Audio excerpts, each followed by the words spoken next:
Yeah, I haven't been to Austin either. So I need to get down that way. But it's great to meet you. I'm looking forward to getting into your life as an author and everything that you're doing. But before Thank we do you. that, 4 years ago, this pandemic, we were trying to figure it out. All the ramifications, how long it's going to last. And now, when you look back, how did you survive it? And how did it change the way that you do things now?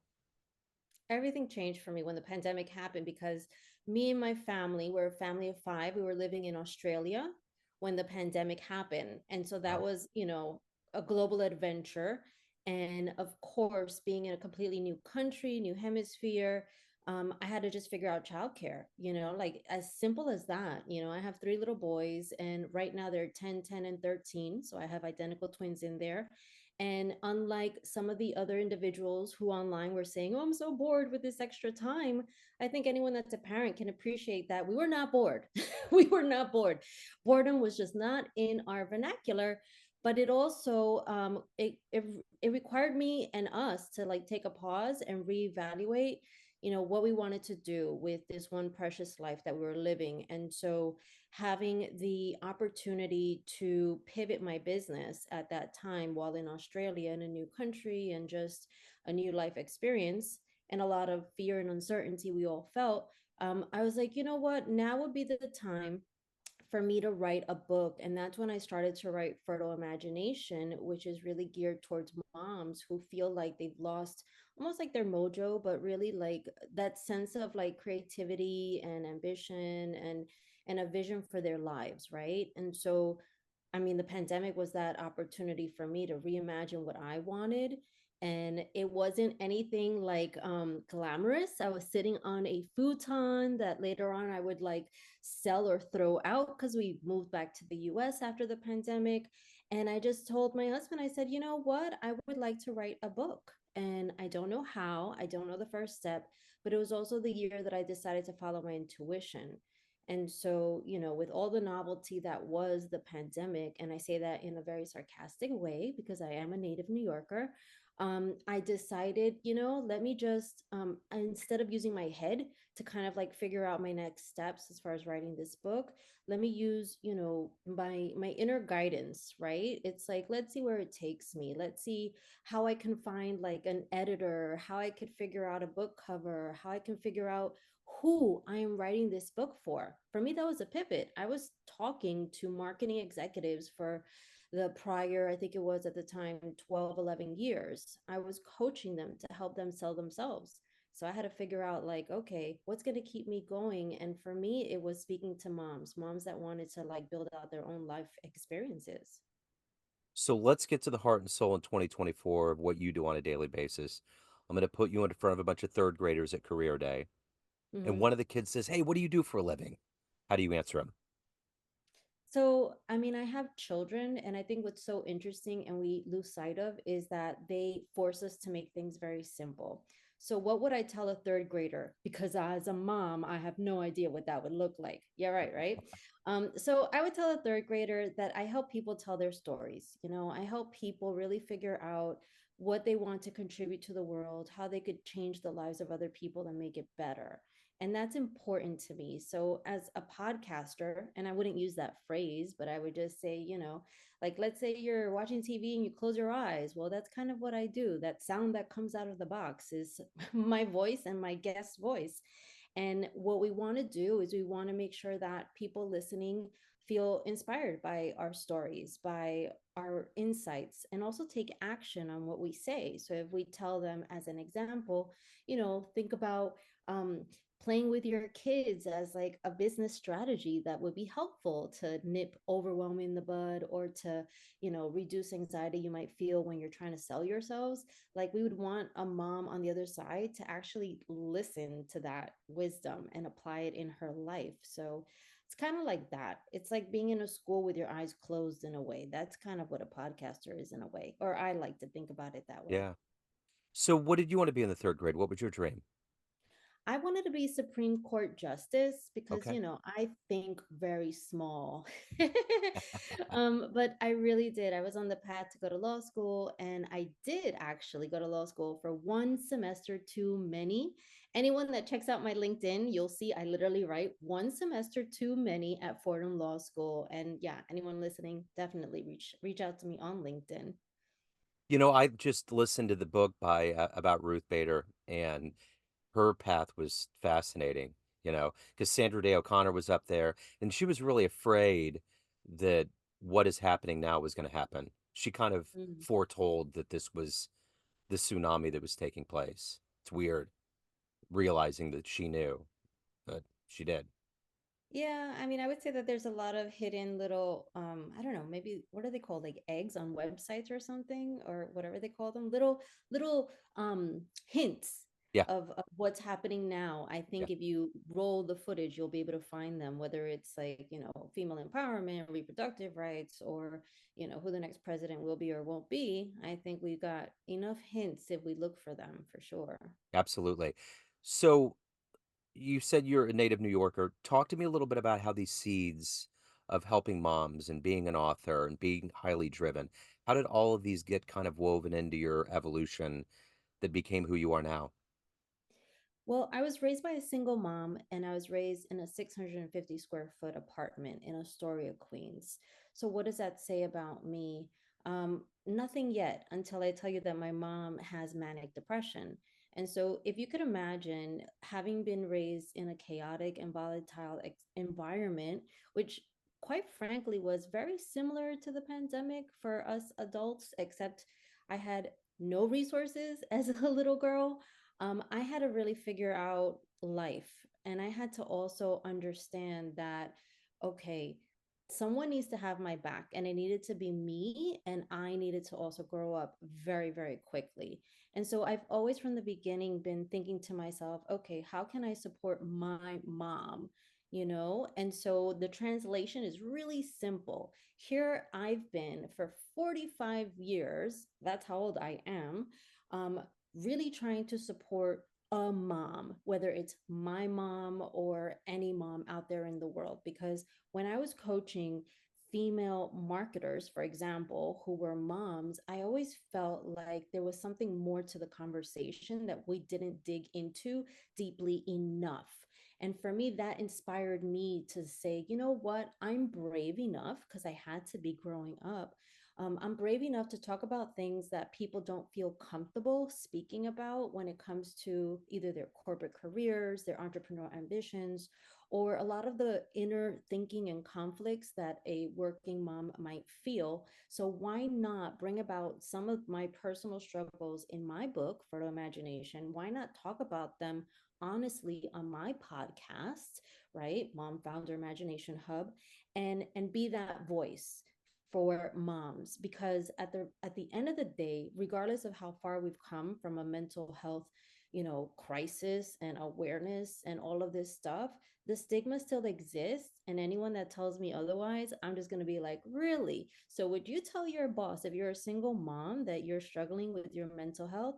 I don't think so, because you really rely on that income, and it might not work in your favor. But at the end of the day, I still do believe that even a mom that is struggling has this like resource, this inner source of strength that can be accessed with the use of your imagination. And I'm not being flippant about it or flimsy or light. I don't mean visionary thinking, manifesting, and all of that stuff. No, no, no. I mean coming up with an idea that might feel unreasonable, but going for it anyway. So you mentioned drive earlier, as far as that being part of who I am. Well, you have to have some sense of like inner resource and resourcefulness if you don't have anything to work with, right? And so I've built my business and my podcast on figuring out how to create opportunities to talk to people that have resources. That's a lot of the work that I do now with my clients who are moms that have founded businesses. It's like, okay, you don't have time. How can we find someone who can help you speed things up? Or you don't have money. Okay, how can we help you find someone who can invest in your business? And so it's about figuring out now, how you can just speed up the progress and use those slithers, I can't even say that word, slithers or silvers of time that moms have in order to like get the biggest bang out of your buck, right? So that's been inspiring to me. It's almost like I'm still trying to help my mom out. My mom is still around and I still am trying to help her out. But at the same time, I was like, you know what? Let me figure out how to do the same thing for other people that are moms and have ambitions. And so for me, it's in my heart. Like this is not like some cerebral exercise. Like I'm in it because I want to be in it. And we're a really weird existential crossroads right now. A lot of the rights and a lot of the humanity that used to exist in this country specifically has been kind of stripped away by the powers that be. And I think this election is going to be completely decided by women Hmm. because there's been a war on reproductive rights, access to basic health care. And I don't think people understand. We're not just talking about extreme cases here of abortion. We're talking about access in rural and impoverished areas that have gone away. And what I can't figure out is how did this war on women happen? Like it can't just be as trite and simple as all of these people are men that are doing this. I don't get how we've rolled back decades of all of this progress that Ruth Bader would just be aghast if she knew it was happening. I think part of it is the fact that like we have this ability to take complete ownership. I'm not going to go like Jocko on anyone right now, but Yeah, we have this ability to take complete ownership of our life experiences. And back when the pandemic happened, I made it very clear. I said, you know what? We're operating in a, what is it, fiefdom, and I'm the queen and you're the king. This is how I was kind of speaking with my husband. And like, I understand the world is saying A, and I understand the media is saying A, but at this point, I actually don't care what they're saying. This is our land, this is our kingdom. And I just felt like me, my husband, and my three little boys. So it's not to infringe on anyone else's rights, it's just my own little circle of influence. And I have to take complete ownership for the choices that we get to make. So, how does that relate to like women and like advocacy as an example and health very specifically? What I realized, right? So when you're raised by someone who is not taken seriously, so if anyone has had a mental illness and you've been identified as, bipolar, schizophrenic, or whatever, all of a sudden, whatever comes out of your mouth, it just isn't taken with like seriousness, as in like you might be right, yeah, right? And so once you operate in a world like that where people are not taken seriously, once you realize that you don't have a mental illness, like for me, I'm very blessed and I don't have one, but your voice will be taken seriously and it can overcompensate for everyone else's voice that has been lowered, then that's when you speak louder and louder and louder and louder, right? So it starts with your family. So for me, having my three little boys, I felt the pressures of like the healthcare system that is very broken. It's not even broken. It's like this made up thing, to be very honest. But I felt the pressures, right? It was like feed your baby this particular thing. Your baby should be this weight or whatever. I'm not Andre the Giant, I'm 5 feet tall. That's it. And I say tall, right? Not short. So what does that mean? That means that, okay, I might have a better sense of what my family needs from a nutrition perspective. I might have a better sense of how I personally wanted to birth my children. And so for me, that advocacy and being able to use my voice and understand that when I speak, I'm not, no, people aren't laughing at me. And how do I know that? Because I would see as a child people laughing at my mother or people ignoring her. And so it creates an impression for someone that has a voice and an education, which I'm grateful to have had, that you've got to speak loudly and you sometimes have to speak for other people who don't have a voice, right? yeah, Again, what's a podcaster to third grade? Maybe it's speaking for the little kids that are shy or timid or new to school, right? So I think in terms of the election, how do we get here? I think at the end of the day, everything is profit driven. I'm not going to be very gray about it. It's like, well, what makes more money? yeah, Women that are reliant on other people or women that somehow feel like they could manage on their own. I think having us reliant is more profitable and it will yeah. stay that way until it becomes less profitable. And that's black and white, but that's why each person has to play their role and take ownership for their very specific life experiences without infringing upon the rights of others. So I want to Yeah. be very clear there. So who's been a hero for you? Who's been an inspiration for you in your life and work? I would say a lot of the heroes that I have look nothing like me. I'll give you an example. A lot of mom founders really look at Sarah Blakely and they're like, oh my gosh, she's amazing, you know, Spanx and $1 billion, and she sold her business. Okay, I admire Sarah for sure. Has she been my hero? Not as much, only because I don't know, there's like this way of being that attracts me. So I would prefer as a hero, this is going to sound so random, but like her husband Jesse Itzler, right? I find him so inspiring. He's like, I don't care what people think of me, I will wear this head bandana and have my hair curly and build out the best life that I can, and extend myself from a physical, you know, athletic capability perspective, right? And so for me right now, my heroes are people who are 10 years older than me, but are doing things physically that I find like so badass. Yeah. Like if you're like running marathons and you're in your 50s, you're my freaking hero. Or if you're like lifting weights and you're in your 50s, you're my hero. So I find those people like so inspiring. And if you have that zest for life, like that's really what's exciting to me. It's less about the multi-million or $1 billion and more about, do you look like you're totally like, you know, jacked up in a good way for life, right? So like Jesse Ister is kind of like my undercover hero, to be Yeah. honest, right Very nice. So what's the best advice you've ever gotten? now.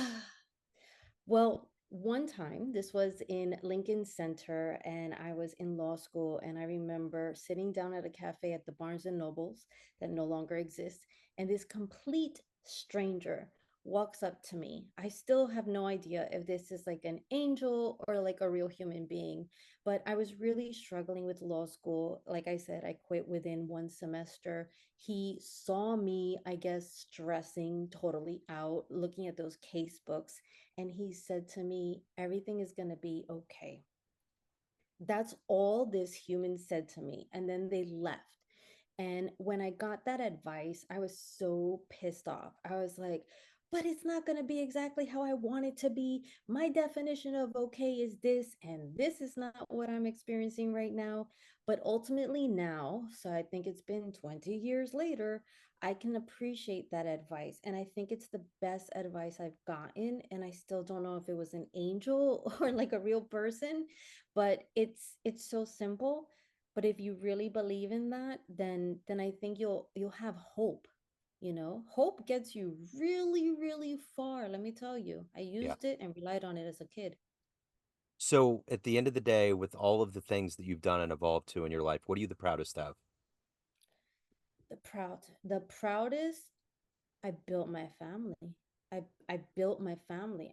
Like, so funny, using the networking skills I teach mom founders. I approached my husband, you know, in 1997, and then we have our three little boys, and everything was, you know, obviously divinely created, but then at the same time it was a choice, and it's something my mom's told me about. She's like, whenever you've had a goal, you've accomplished it, and it's unlike other people I know. This is what my mom said.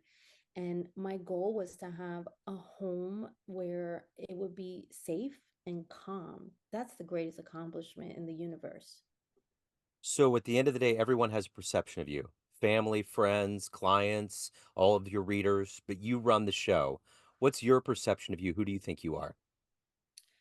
Uh, you know, I feel like there's a disconnect oftentimes. And I think that's kind of why I strive so hard, right? So the world might be like, oh, wow, fancy schmancy, you know, has a podcast, has like Susie Batiste, Beth Comstock, all these fancy people on her podcast. Melissa must be very well connected. That's my sense. But what keeps me going is my perception of myself, which is I have yet to be fully baked.